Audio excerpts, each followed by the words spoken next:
We've all been there trying to give the toilet a quick reset. Most of us reach for a standard disinfectant wipe first, but as you wipe you'll notice it starts leaving behind lint and those annoying streaks of residue that just won't go away. Here's how to actually get the spotless finish. Foam spray and toilet paper.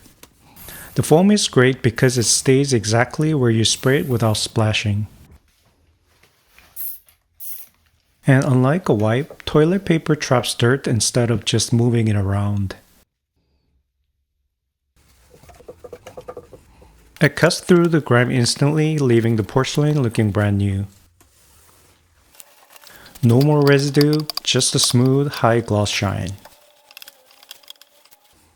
It's faster, cleaner, and leaves the toilet with pleasant fragrance without that heavy chemical smell.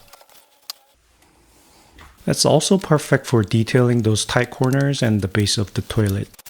And the best part? When you're done, just toss the paper in and flush it away. No extra trash, no mess, no residue.